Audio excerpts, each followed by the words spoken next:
Welcome to 5 Minutes of Momentum. These episodes are a short 5-minute burst of inspiration, motivation, and massive action. If you need that little kick up the butt to get things moving and to inspire you to take massive action, then every single Thursday I'll be sending you through a 5-minute episode to download, digest, and implement to finish your week off strong. Are you ready to get started? Let's go. Welcome back to 5 Minutes of Momentum. Today I want to talk to you about the difference between proving your worth and owning your worth. Because firstly, it is so freaking exhausting to constantly feel like you have to prove your worth.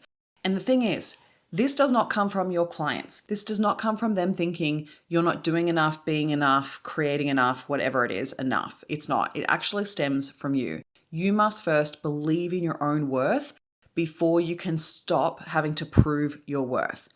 So this can show up in a lot of businesses from a place of like feeling like you have to convince people to buy, feel like you are constantly having to give. So you're over delivering and doing more and more and more, especially when people pay you and then you're like, oh, I feel like that value exchange is off. So you feel like you have to keep giving in order for them to see your value.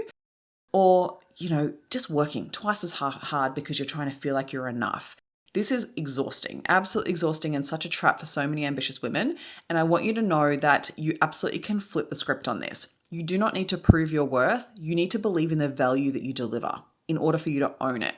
So if you're constantly looking externally for that validation, for others to like you and others to see your value, it's an internal job first. You have to see it first before anybody else will, and that validation is no longer required. So what I mean by doing the inner work on this is because if you have developed a habit of this, as in your subconscious mind is always looking externally for that validation, and then you feel good only when you get it, then you are always going to look externally for it. Now, this is often created from childhood experience where we look to our caregivers to fulfill our needs and to love us and give us the attention that we needed. And if that wasn't met, or if that was withheld, or if that was only given when you were being a certain way or doing a certain thing, then that can be where it stems from, right?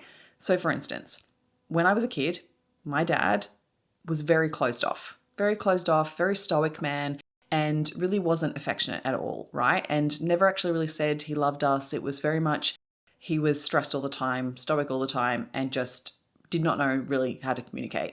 And so when I was a kid, I looked to him for that approval, because you do to a parent, to a caregiver, right?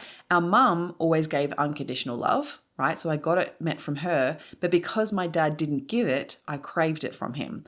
And so then going out into the world, into my adult years, I then looked for that from a place of authority, right? So with any authority figures in my life, my bosses, other, adults in my world, I looked to them to validate me. And it was because I didn't get that need met when I was a kid. But then I did the work on myself. I did the work on myself to understand where that wound had come from. And then I understood that that love was still there. He just didn't know how to articulate it in a way that I needed my needs to be met, right? And so I did the healing work on myself in order to heal that part of myself, so I no longer then looked externally for that validation. Then and only then was I able to see the value in what it is that I was delivering for my clients, that I no longer needed to feel like I had to prove my worth. I saw the value in what I was delivering, understood that that was very in equal exchange for what I was charging, and then I was able to set clearer boundaries and not externally look for that anymore. I did that also by learning to acknowledge and validate myself. When you approve of yourself, you don't look for that externally anymore. So I had to reparent myself, right? That's what reparenting means, is you identify that a pattern that you learned as a child because your parents didn't give you the needs that you didn't meet the needs that you needed, and you learn to then give those needs to yourself. So now what I do when I create something, when I'm doing something in my business, instead of looking externally for that validation, I ask myself, do I like it? Do I find it awesome? Am I happy with it? Before I go put it out to the world to open it to other people's opinions. Because if I'm only looking for that externally, you will always be looking for it, and that's when it becomes exhausting. So if you want to stop hustling, you want to stop feeling like you have to consistently prove your worth, you will always attract clients like that. You will always attract clients that will cause you to be in the same scenario that you had with your parents where your needs weren't met, right? You have to work on yourself first before you then can own your worth, so that it's not questionable, it's not debatable. And then you will attract clients that see your worth and value what you do and don't question it. It's a completely different shift internally.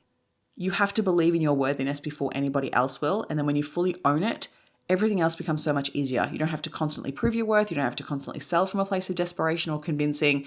You can put in boundaries that become part of just who you are and what's expected of when it comes to who you work with and how people work with you.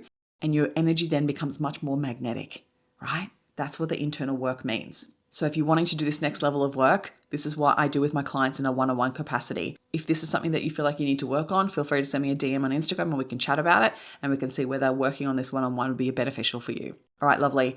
I hope to see you at Unstoppable Women tomorrow. If not, I hope to see you there next year. Otherwise, check out my stories because it's all happening tomorrow.